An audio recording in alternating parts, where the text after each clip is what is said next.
नमस्कार छात्रों, स्वागत है हमारे इस यूट्यूब चैनल पर।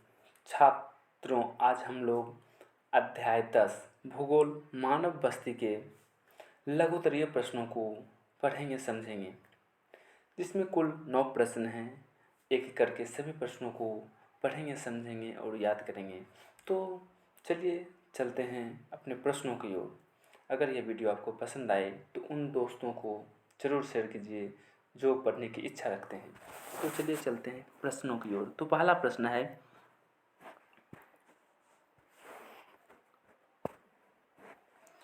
ग्रामीण अधिवास के किन्हीं 4 प्रतिरूपों का उल्लेख कीजिए। यानी ग्रामीण यानी गांव में जो आवासीय का स्वरूप होता है कैसा होता है, 4 स्वरूपों का बोल रहा है उल्लेख करने के लिए। तो यहाँ दिया गया है पहला, रेखीय या पंक्ति नुमा, यानी जहाँ पर पंक्ति बना के रखते हैं, यानी पंक्ति नुमा गाँव, यानी जहाँ पर घर एक कर्ण से हो, यानी एक पंक्ति के नुमा एक रेखा के नुमा बना हो। आर्य त्रिज्याकार बस्तियाँ, यानी आर्य यानी एक प्रकार से तिरछानुमा त्रिज्याकार, यानी एक प्रकार से वृत्त का भाग बना होना जो बस्ती होता है उसको बोलते हैं आर्य। तीसरा, तीरनुमा बस्ती, यानी तीरनुमा एक विशेष प्रकार की तीरनुमा बस्ती होना, वहाँ पर घर का जो है घनत्व ज़्यादा होना। एक प्रकार से तीर, जैसे एक तीर का आकृति होता है उस प्रकार की बस्ती का बसा होता है, यानी एक प्रकार लंबी बस्ती। चौथा है मकड़ी जालीनुमा बस्ती, जिससे मकड़ी का जाल होता है, जिसमें एक केंद्र होता है, उसके चारों ओर घर का बसावट होता है, यानी एक मकड़ी के जाल जैसा जो घर का संरचना होता है उस प्रकार को बोलते हैं मकड़ी जालीनुमा बस्ती। यानी इस प्रकार कुल 4 है। एक है रेखीय, दूसरा है आर्य त्रिज्याकार, तीसरा है तीरनुमा और चौथा है मकड़ी जालनुमा। इस प्रकार 4 प्रकार का बस्ती का प्रतिरूप मिलता है। प्रश्न संख्या 2, आप बस्ती को कैसे परिभाषित करेंगे? यानी बस्ती किसे कहते हैं? बस्ती का संबंध, बस्ती मतलब बसने के क्षेत्र से संबंधित है, जहाँ लोगों का निवास स्थान, लोग बसते हैं, उसको क्या बोलेंगे? बस्ती। तो यहाँ परिभाषा में दिया गया है, बस्ती शब्द उन मानव अधिवास से है जहाँ एक से अधिक मकान होते हैं और जहाँ लोग सारा कार्य एक नियमित क्षेत्र के भीतर ही करते हैं, और ये सामान्यतः 2 प्रकार की होती है, ग्रामीण एवं नगरीय बस्ती। यानी बस्ती का सामान जहाँ लोगों का निवास होता है, और निवास ऐसा होना जहाँ पर घर की संख्या एक से अधिक मकान हो, यानी कई मकान हो और वहीं पर लोग अपनी प्राथमिक ज़रूरतों को पूरा करते हो, यानी विभिन्न प्रकार की ज़रूरत का काम वहीं करते हो, तो उसको क्या बोलेंगे? बस्ती। ये बस्ती 2 प्रकार के होते हैं, एक होते हैं ग्रामीण बस्ती, एक होते हैं नगरीय बस्ती। यानी गाँव की बस्ती को ग्रामीण बोलेंगे, नगर की बस्ती को नगरीय बस्ती कहते हैं। यानी एक प्रकार का इलाका जिसमें जो है एक से अधिक मकान होते हैं और जहाँ पर लोग अपना विभिन्न प्रकार का कार्य करते हैं उसको बोलेंगे बस्ती। प्रश्न संख्या 3, मानव बस्ती को परिभाषित करें। यानी मानव बस्ती क्या है और मानव भूगोल में मानव बस्ती के अध्ययन का औचित्य बताएं। यानी मानव बस्ती क्या है, मानव भूगोल में मानव बस्ती का अध्ययन क्यों किया जाता है, ये दोनों प्रश्न है, इसका आंसर क्या होगा? तो यहाँ दिया गया है, मानव बस्ती का अध्ययन मानव भूगोल का आधार है, इसलिए मानव भूगोल में बस्तियों का अध्ययन आवश्यक हो जाता है, क्योंकि किसी विशेष प्रदेश में बस्तियों का प्रतिरूप मनुष्य एवं पर्यावरण के संबंधों को प्रदर्शित करता है। मानव बस्ती वह स्थान है जहाँ मनुष्य अस्थायी रूप से रहते हैं। मानव बस्ती को मानव के निवास स्थान से संबंधित क्षेत्र को मानव बस्ती कहेंगे। अब यहाँ दिया गया मानव बस्ती मानव भूगोल के अंतर्गत क्यों अध्ययन किया जाता है? चूँकि मानव का निवास स्थान है, अस्थायी निवास स्थान है, तो इसलिए मानव भूगोल का पार्ट है।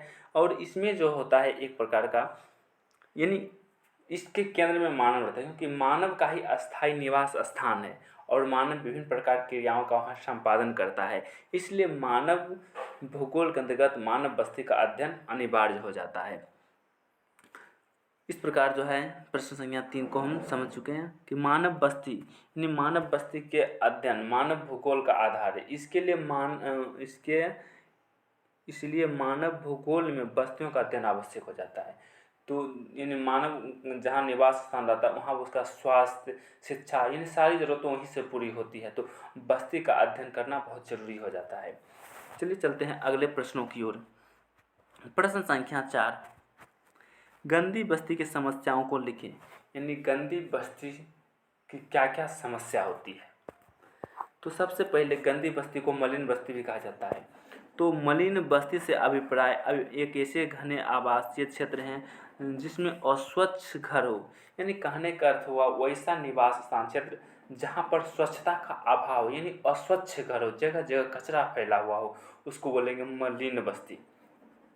जिसमें समाज के कमज़ोर वर्ग के लोग रहते हो, समान रूप से कमज़ोर वर्ग जिसको अच्छा किस्म का घर नहीं मिल पाता है, वही व्यक्ति यानी मलिन बस्ती में रहने को विवश होता है। इसमें सामाजिक विघटन की प्रवृत्तियाँ पाई जाती है। यानी समाज का जो सबसे निचला वर्ग, दबा हुआ वर्ग रहता है, वही इस प्रकार की बस्ती में पाई जाती है। तो एक प्रकार से समाज का विघटित वर्ग बोला जाता है। इसके उदाहरण इन उदाहरण के लिए कुछ जगह का नाम दिया गया, जैसे रांचो जो वेनेजुएला में है, फावेला ब्राज़ील में, तथा बस्ती अथवा झुग्गी झोपड़ी भारत में भी महानगरों के आसपास के कुछ इलाकों में झुग्गी झोपड़ी देखने को मिलता है, जो मलिन बस्ती के उदाहरण हैं। यानी गंदी बस्ती को हम मलिन बस्ती कहते हैं। मलिन बस्ती वैसा बस्ती जहाँ पर स्वच्छता का सर्वथा अभाव रहता है, विभिन्न प्रकार की बीमारी फैलने का वहाँ खतरा रहता है, और वहाँ पर जो है समान रूप से गरीब मजदूर वर्ग वहाँ का निवास स्थान होता है। इसमें कुछ उदाहरण दिए गए, जैसे फावेल ब्राज़ील में है, और भारत में महानगरों के गरीब वाला इलाका जहाँ पर लोगों का निवास स्थान होता है, गरीब लोगों का। प्रश्न संख्या 5, गुंचित एवं बिखरी बस्तियों के बीच अंतर करें। यानी गुंचित एवं बिखरी बस्तियाँ, ये गुंचित बस्तियाँ तो एक दूसरे से जुड़ा हुआ होता है, लेकिन वही बिखरी बस्तियों का आकार होता है, यानी अलग अलग होता है। जैसे गुंचित, इस प्रकार के गांव में रहने अथवा सामान्य क्षेत्र स्पष्ट है और चारों ओर फैले खेत खलिहानों और चारागाह से अलग होता है। यानी इस प्रकार का गाँव होता है जो बीच में गाँव वाला भाग होता है, यानी विभिन्न प्रकार का जो भी घर होता है एक जगह पर होता है व्यवस्थित, और उसके चारों ओर यानी दूर दराज के इलाका में खेत खलिहान होता है, और विभिन्न प्रकार के चारागाह इत्यादि होते हैं। यानी खेत खलिहान चारागाह जो है गांव से दूर होता है, गांव का घर सभी एक जगह संगठित होता है।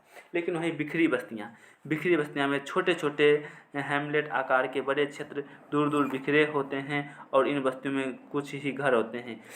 और बिखरी बस्तियां में जो घर एक जगह संगठित न होकर अलग अलग जगहों में घर होता है, और यहाँ इसमें बीच वाला भाग में कृषि चारा, यानी ये जो बस्तियां होता है छोटे आकार की होती है और बिखरी होती है, इसलिए इसको बोलते हैं बिखरी बस्तियां।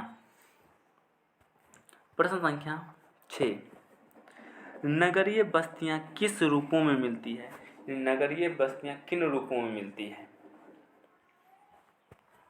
तो नगरीय बस्तियां ग्रामीण बस्तियों से अपने कार्यों एवं आकार दोनों में ही भिन्न होती है।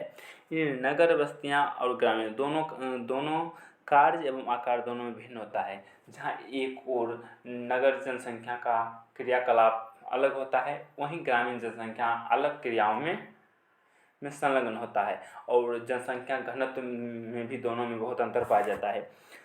जहाँ यहाँ दिया गया, ग्रामीण बस्तियों का मुख्य आधार कृषि होता है। यानी ग्रामीण बस्तियों में मुख्य रूप से लोग कृषि पर अपनी आजीविका के लिए आश्रित होते हैं, जबकि नगरीय बस्तियों का आधार व्यवसाय उद्योग क्रियाकलाप प्रधान होता है। यानी नगर में मुख्य रूप से कृषि क्रिया बहुत कम होती है, इसके अतिरिक्त उद्योग धंधा एवं अन्य क्रियाकलाप ज़्यादा मात्रा में होता है। नगर बस्ती में रहने वाले लोगों को अपने भोजन एवं वस्त्र के लिए अनाज एवं रेशा उत्पादन करने की आवश्यकता नहीं होती। नगर में रहने वाला लोग अपना भोजन, वस्त्र एवं अनाज एवं रेशा के उत्पादन के लिए ग्रामीण बस्तियों पर निर्भर होता है, क्योंकि ये सब का उत्पादन गाँव में कृषि क्रियाकलाप होता है, इसलिए इसको उत्पादन करने की आवश्यकता नहीं होती है। और जो है नगरीय बस्तियाँ में ये लोग इन बस्तियों को प्राप्त करने के लिए माल तैयार करने तथा इसे खरीदने, बेचने और अन्य लोगों को लिखाने पढ़ाने, राज्य का चलाने के लिए सहायक होता है। और जो मुख्य रूप से जो शहरी बस्तियाँ, नगरीय बस्तियाँ जो होती है, जो ग्रामीण क्षेत्र में माल बनता है उसको विभिन्न जगहों तक पहुँचाने, खरीदने, बेचने और विभिन्न वस्तु को बनाने के लिए काम करती है। यानी मुख्य रूप से ये द्वितीयक एवं तृतीयक क्रियाकलाप में संलग्न होती है। नगरीय बस्तियाँ द्वितीयक एवं तृतीयक क्रियाकलाप में संलग्न होती है। प्राथमिक क्रियाकलाप के लिए ग्रामीण बस्तियाँ होती है और इस तरह यह अन्य कार्यों में लगे रहते हैं। तो यहाँ पर इसका इस प्रकार हम उत्तर दे सकते हैं। नगरीय बस्तियाँ किन रूपों में मिलती है? तो नगरीय बस्तियाँ मुख्य रूप से जो होता है इसका आधार द्वितीयक एवं तृतीयक क्रियाकलाप होता है, जिसके अंतर्गत प्राथमिक क्रियाकलापों का खरीद बिक्री तथा उससे अन्य वस्तुओं का उत्पादन किया जाता है। और इसके अलावा यहाँ पर पढ़ने लिखने एवं राजकाज के काम चलाने में भी नगरीय बस्तियाँ सहायक होती है। प्रश्न संख्या 7, बस्तियों का वर्गीकरण के क्या आधार हैं? यानी बस्तियों का वर्गीकरण किस आधार पर किया जाता है? तो बस्तियों का वर्गीकरण 2 आधार पर किया जाता है, जनसंख्या का आकार तथा प्रकार अथवा आर्थिक आधार। यानी जनसंख्या के आधार पर, आर्थिक आधार पर। अब ये दोनों ही आधार पर फिर उसको 2 भागों में बांटा गया है। ये दोनों ही आधार के अनुसार बस्तियाँ 2 प्रकार की होती है, एक होता है ग्रामीण बस्तियाँ, एक होता है नगरीय बस्तियाँ। यानी बस्ती मुख्य रूप से 2 होता है, ग्रामीण बस्ती और होता है नगरीय बस्ती। अब इस दोनों के बारे में जान लेते हैं। जनसंख्या के आकार में विश्व के विभिन्न देशों में ग्राम एवं नगर प्रभावित करने का आधार अलग अलग है। कनाडा में 100 से कम जनसंख्या वाले बस्ती को गांव कहते हैं। यानी कनाडा जो देश है वहाँ पर 100 से कम जनसंख्या वाले बस्ती को गांव कहते हैं, जबकि भारत में 500 से कम जनसंख्या वाले बस्ती को गांव कहते हैं। यानी कनाडा में 100 से कम व्यक्ति रहता है उसको गांव कहा जाता है, लेकिन वहीं भारत में 5000 से जनसंख्या जहाँ कम होता है उसको गांव कहा जाता है। अब प्रकार के आधार बस्तियों की पहचान आर्थिक संरचना है। ग्रामीण बस्तियां अधिकांशतः जनसंख्या प्राथमिक क्रियाओं में जैसे मत्स्य पालन, कृषि, पशुपालन आदि में संलग्न रहती है, जबकि नगरीय बस्तियां की अधिकांश जनसंख्या द्वितीयक और तृतीयक क्रियाकलाप में संलग्न रहती है। यानी कहने का तात्पर्य प्रकार यानी आर्थिक दृष्टि के आधार पर भी जनसंख्या यानी बस्ती को 2 भागों में बांटा है, ग्रामीण एवं नगरीय। तो ग्रामीण बस्ती में मुख्य रूप से लोग जो होता है प्राथमिक क्रियाकलाप में लगे होते हैं। वहीं जो है द्वितीयक यानी नगरीय जो बस्ती है ये द्वितीयक एवं तृतीयक क्रियाकलाप में संलग्न होते हैं। यानी जहाँ पर कृषि, मत्स्य पालन, पशुपालन होगा उसको बोलेंगे ग्रामीण बस्ती, और जहाँ पर विभिन्न प्रकार का विनिर्माण, उद्योग, व्यापार, वाणिज्य, विभिन्न प्रकार का तृतीयक सेवा क्षेत्रों का उसको बोलेंगे हम नगरीय बस्तियाँ। इस प्रकार प्रकार के आधार पर 2 भागों में हो गया था और जनसंख्या के आधार पर 2 भागों में बांटा गया। यानी 100 से कम वाले को कनाडा में बोला जाता है ग्रामीण, और भारत में 5000 से कम जनसंख्या वाले को बोला जाता है ग्रामीण। इस प्रकार जनसंख्या के आधार पर बस्ती का वर्गीकरण यानी 1000 से कम कनाडा वाले को बोलेंगे गांव और 1000 से ज़्यादा वाले को बोलेंगे नगरीय बस्ती। वहीं भारत में 5000 से जो कम आबादी होगा उसको बोलेंगे गांव, और इससे जो ज़्यादा होगा उसको क्या बोलेंगे? शहर यानी या नगर। प्रश्न संख्या 8, बस्तियां के स्थल एवं बस्तियों की स्थिति के मध्य अंतर बताएं। यानी बस्तियों का स्थल एवं बस्तियों की स्थिति के मध्य अंतर बताएं। तो यहाँ 2 कॉलम के द्वारा दोनों को अंतर बताया गया है।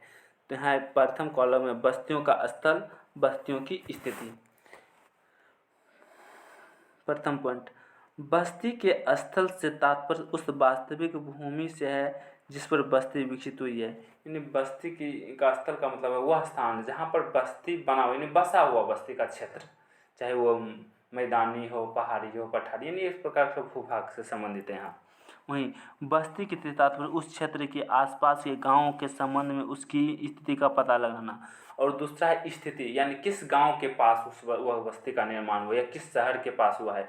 एक और जहां पर वहां पर वास्तविक भूमि से पता लगाया तो वहीं उसके किसी अन्य गांव या शहर के सापेक्ष उसकी स्थिति को पता लगाया जाता है। दूसरा पॉइंट है बस्ती का स्थल कोई मैदानी भाग, पहाड़ी क्षेत्र, नदी का किनारे अथवा एक तालाब या झील हो सकता है। यानी इसमें जो संकेतक जो होता है कोई प्राकृतिक वस्तु से किया जाता है कि बस्ती मैदान के किनारे है, मैदान में है, पहाड़ी भाग में है, पठारी में, झील के किनारे, नदी के, यानी एक प्रकार से प्राकृतिक जो भी उससे इसका तुलना किया जाता है। वहीं इसमें जो है बस्ती की स्थिति का आंकलन प्राकृतिक पर्यावरण और सांस्कृतिक विरासत के संदर्भ में भी किया जा सकता है, और इसमें भी क्या, यानी स्थिति में भी इसका भी प्रयोग किया जा सकता है। लेकिन ये जो पहला पॉइंट है, यानी वास्तविक भूमि से यहाँ जो है काल्पनिक भूमि से इसका अध्ययन किया जाता है, क्योंकि गाँव शहर का नाम काल्पनिक रूप से वहाँ धरा जाता है। तीसरा पॉइंट है बस्ती का वह स्थल जहाँ निर्धारित करता है कि वहाँ जल की उपलब्धता किस प्रकार की होगी। बस्ती का स्थलीय निर्धारित करता है कि वहाँ जल की उपलब्धता किस प्रकार होगी। किसी बस्ती का प्रतिरूप किसी प्रदेश विशेष के प्राकृतिक पर्यावरण के प्रतिनिधित्व करता है। किसी बस्ती का प्रतिरूप किसी प्रदेश के विशेष प्राकृतिक पर्यावरण का प्रतिनिधित्व करता है, यानी विभिन्न वहाँ पर्यावरण की क्या दशाएं हैं, यानी बस्ती का निर्माण वहाँ की पर्यावरण दशाओं के रूप में होता है। कहीं पर ज़्यादा कठिन जलवायु है तो वहाँ बस्ती का प्रतुप थोड़ा सा विरल हो जाता है, लेकिन जहाँ पर जनसंख्या का पर्यावरणीय अवस्था अनुकूलित वहाँ जनसंख्या घनत्व ज़्यादा हो जाता है। प्रश्न संख्या 9, लास्ट प्रश्न, ग्रामीण बस्तियाँ क्या है। ग्रामीण बस्तियाँ क्या है, यानी बोला गया गांव की जो बस्तियाँ क्या है, तो मुख्य रूप से गांव की बस्तियाँ, गांव में बसे हुए लोग की स्थिति, यानी ग्रामीण बस्ती, यानी वैसी बस्ती जहाँ पर अधिकांश लोग प्राथमिक क्रिया में लगे हो उसको बोलेंगे ग्रामीण बस्ती। वे बस्तियाँ जो भूमि के सीधे काफ़ी नज़दीकी से जुड़ा हो ग्रामीण बस्तियाँ कहलाती है, यानी भूमि से सीधे रूप से जुड़ा हो या प्राथमिक रूप से सीधे रूप से जुड़ा हो उसको क्या बोलेंगे, ग्रामीण बस्तियाँ। वे किसान, खेतिहर, मजदूर की अधिकता वाले क्षेत्रों में विकसित होते हैं। मुख्य रूप से जो होता है ग्रामीण बस्तियों में कृषि इसका मुख्य व्यवसाय, इसलिए अधिकांश लोग किसान या खेतिहर मजदूर होते हैं। ग्रामीण बस्तियों में जनसंख्या नगरों की अपेक्षा कम होती है। ग्रामीण बस्ती में जो है जनसंख्या नगरों की अपेक्षा कम होती है, क्योंकि भारत में 5,000 से कम आबादी वाले क्षेत्र को गाँव कहा जाता है। ग्रामीण घर अधिकतर स्थानीय सामग्री से बने होते हैं और ग्रामीण में अधिकतर जनसंख्या कृषि तथा पशुपालन कार्यों में लगे होते हैं। यानी गांव में जो घर होता है स्थानीय सामग्री से बने होते हैं और जो है गांव में अधिकतर जनसंख्या कृषि या पशुपालन पर आधारित रहते हैं। यानी कृषि और पशुपालन वहाँ का मुख्य व्यवसाय है, क्योंकि ग्रामीण जो बस्तियाँ प्राथमिक क्रियाकलाप में संलग्न होती है। इस प्रकार हमने आज की वीडियो में अध्याय 9 के अध्याय 10 मानव बस्ती को पढ़े हैं, मानव बस्ती को। उम्मीद है कि आपको यह समझ में आया होगा। अगर समझ में आया तो वीडियो कीजिए लाइक और चैनल को कर दीजिए सब्सक्राइब। धन्यवाद।